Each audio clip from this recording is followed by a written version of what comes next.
Hello, আসসালামু আলাইকুম। আমি শামসুল আরফিন, মার্কিন যুক্তরাষ্ট্র থেকে আপনাদের সাথে যুক্ত হয়েছি। সবাইকে জানাচ্ছি নতুন বছরের অগ্রিম শুভেচ্ছা। আজকের এই ভিডিওতে আমি মূলত রাইটিং স্যাম্পল নিয়ে আলোচনা করব। আপনারা সকলেই জানেন, গ্র্যাড স্কুলে অ্যাডমিশনের অন্যতম একটা এলিমেন্ট হচ্ছে রাইটিং স্যাম্পল। রাইটিং স্যাম্পল কি? কোন কোন ডকুমেন্টসকে আমরা রাইটিং স্যাম্পল হিসেবে ব্যবহার করতে পারি? রাইটিং স্যাম্পলের নির্দিষ্ট কোনো পেজ সীমা আছে কিনা? এইসব নিয়েই মূলত আজকের এই ভিডিওতে আমি সংক্ষেপে আলোচনা করব। ভিডিওটি শেষ পর্যন্ত দেখার আমন্ত্রণ জানাচ্ছি। গ্র্যাড স্কুলে একজন অ্যাডমিশন প্রার্থী অর্থাৎ শিক্ষার্থীর রাইটিং ক্যাপাসিটি মেজার করার অন্যতম একটা ইন্ডিকেশন হচ্ছে রাইটিং স্যাম্পল। রাইটিং স্যাম্পল হিসেবে সাধারণত আমরা দুই ধরনের ডকুমেন্টস প্রোভাইড করতে পারি: পাবলিশড আর্টিকেলস কিংবা নন পাবলিশ আর্টিকেল।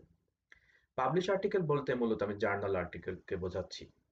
আমরা প্রত্যেকেই যেহেতু গবেষণা করি, সো আমাদের গবেষণা পত্রকে যখন আমরা কোনো জার্নালে প্রকাশ করি, তখন সেটাকে বলা হয় জার্নাল আর্টিকেল, পাবলিশ আর্টিকেলস।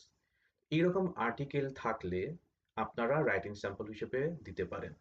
কিন্তু আমার সাজেশন থাকবে, রাইটিং স্যাম্পল হিসেবে জার্নাল আর্টিকেল দেওয়ার ক্ষেত্রে সবসময় বিবেচনা করবেন সিঙ্গেল অথর আর্টিকেল। কিন্তু যদি সিঙ্গেল অথর আর্টিকেল না থেকে থাকে, যদি কোলাবোরেট করে কোনো পেপার লিখে থাকেন, সেক্ষেত্রে অবশ্যই ওই পেপারে আপনি ফার্স্ট অথর কিনা সেটি যাচাই করে সেই রকম কোলাবোরেটিভ পেপারও আপনার রাইটিং স্যাম্পল হিসেবে সাবমিট করতে পারেন।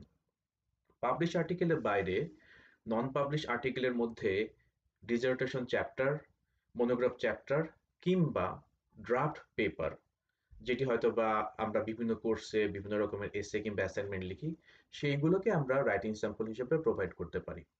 এখন প্রশ্ন হচ্ছে যে ডিসার্টেশন কিংবা মনোগ্রাফ থেকে আমরা কিভাবে আহ, একটি চ্যাপ্টার আমরা রাইটিং স্যাম্পল হিসেবে দিতে পারি।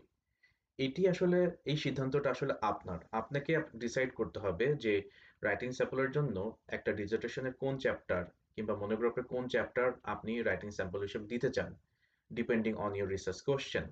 এটি সম্পূর্ণই আপনার এখতিয়ার। ডিসার্টেশন এবং মনোগ্রাফের বাইরে আমি যে নন পাবলিশ আর একটি আর্টিকেলের কথা বললাম, সেটি হচ্ছে ড্রাফট পেপার। যদি এরকম হয় যে আপনার পাবলিশ আর্টিকেল নেই, ডিসার্টেশন কিংবা মনোগ্রাফ করার এক্সপিরিয়েন্স নেই, সেক্ষেত্রে আপনি কিভাবে রাইটিং স্যাম্পল সাবমিট করবেন, প্রোভাইড করবেন? সেক্ষেত্রে আমরা বিশ্ববিদ্যালয়ের 4 বছর বা 5 বছরের লেখাপড়া করার সময় আমরা যে বিভিন্ন রকমের অ্যাসাইনমেন্ট বা এসে লিখি, এইরকম অ্যাসাইনমেন্ট বা এসেগুলোকেও আমরা রাইটিং স্যাম্পল হিসেবে ব্যবহার করতে পারি। কিন্তু শর্ত থাকে যে আপনারা চেষ্টা করবেন এরকম এসে বা অ্যাসাইনমেন্টকে রাইটিং স্যাম্পলে কনভার্ট করার জন্য যথেষ্ট টাইম দিতে, যেন সেই লেখাটা শুধুমাত্র ডেসক্রিপটিভ না থাকে, সেই লেখাটি যেন অ্যানালাইটিক্যাল হয়। সো আমরা যদি খুব সংক্ষেপে বলি, রাইটিং স্যাম্পল হিসেবে আমরা ডিসার্টেশন, আমরা মনোগ্রাফ, পাবলিশ আর্টিকেল কিংবা ড্রাফট এসে বা অ্যাসাইনমেন্ট রাইটিং স্যাম্পল হিসেবে আমরা দিতে পারি। রাইটিং স্যাম্পল মূলত রাইটিং স্যাম্পলের মূলত নির্দিষ্ট কোনো পেজ লিমিট নেই। ইউনিভার্সিটি টু ইউনিভার্সিটি এটা ভ্যারি করে।